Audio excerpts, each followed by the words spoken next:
Now I want to speak directly to one specific American, Donald.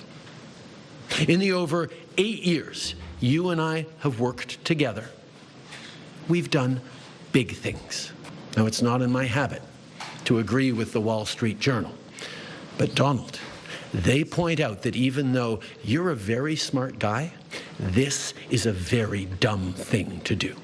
We need to keep the counter tariffs in place until the president removes all tariffs forever for Canadians. We can't have half measures. We have to send a clear message to President Trump that if he wants a fight, then we will fight back. We've got a message we want to send to Donald Trump. You picked the rough fight with the wrong country. We're ready to fight back. You know, you might have started this fight. We're going to finish this fight.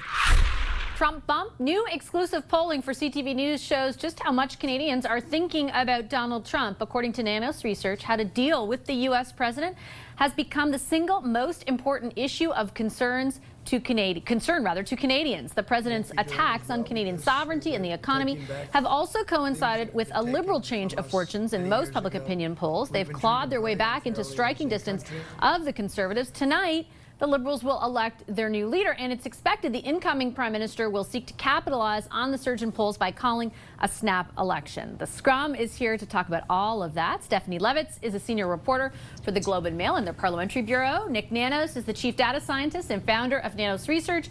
And Rob Benzie is Queen's Park Bureau Chief for the Toronto Star. Hey, everybody. It's great to see you. Nick, I've got to start with you on these numbers because I watched your coverage throughout the entire Ontario election, and even though it was a huge issue, it still hadn't risen to the very top of the list. What does this tell you? That the question was, what is the most important issue that will influence how you vote in the upcoming federal election?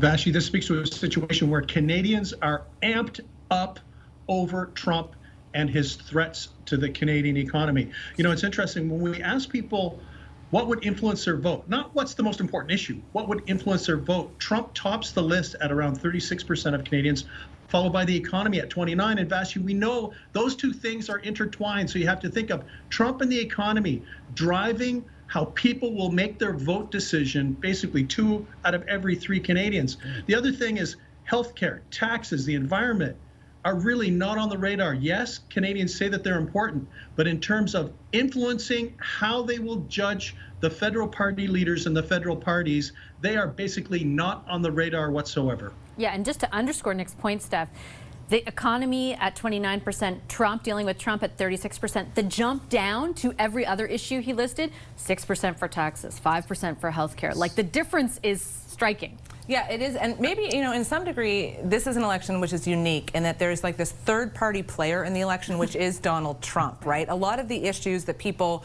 would ordinarily be thinking about when they're casting their ballot, they're now vested not in, well, who's the Liberal leader and how are they going to affect this, or who's the Conservative leader, how are they going to affect this?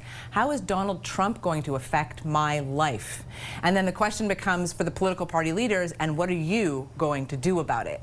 And so people, you know, are looking, Donald Trump is sort of seen as, I don't know, like the root of all evil or the good of all things for people. And they're wondering, what does this mean for me? And what political party leader is best suited to answer that question for me? And do you think that that persists, Rob, through an election, should it start in 1 or 2 weeks, let's say? Because there's all these roving deadlines, these roving threats. You know, as long as the threat exists of tariffs and of, destroying our economy, like, as long as that threat exists, do you imagine so too does this issue set?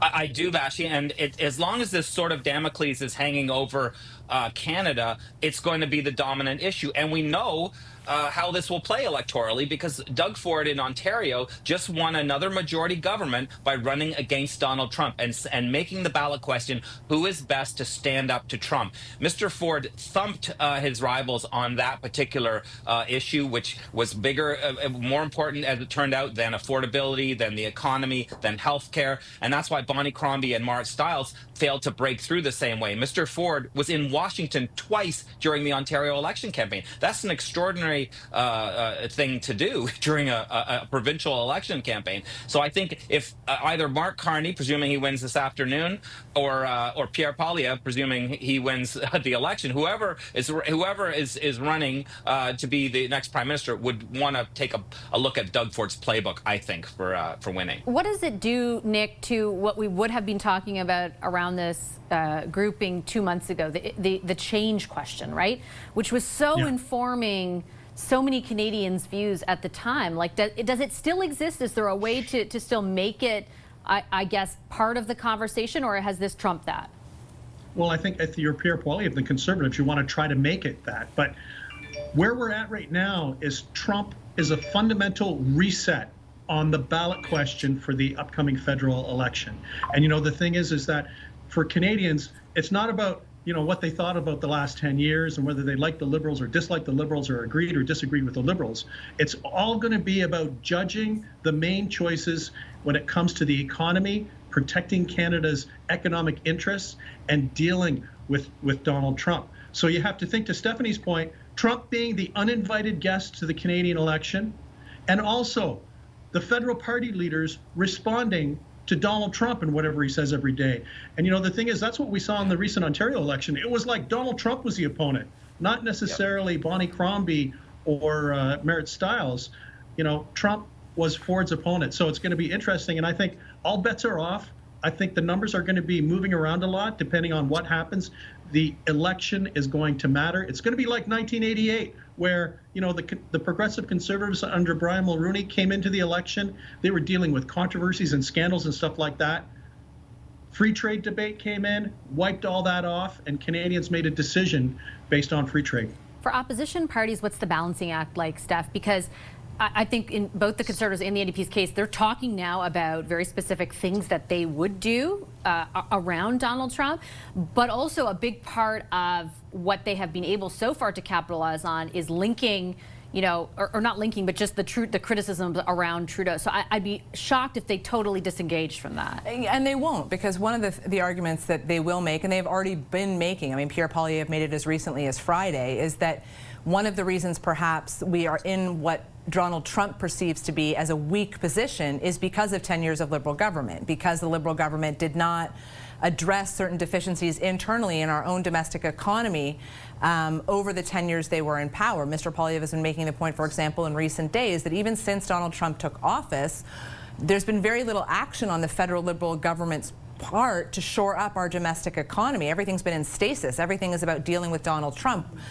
What Mr. Poilievre is trying to do, and I think to an extent Jagmeet Singh as well, is sort of pivot the messaging inward, right? To say that we can't control for Trump. We don't know what he's going to do. How do we build our own country? And the Liberals have left this in disarray.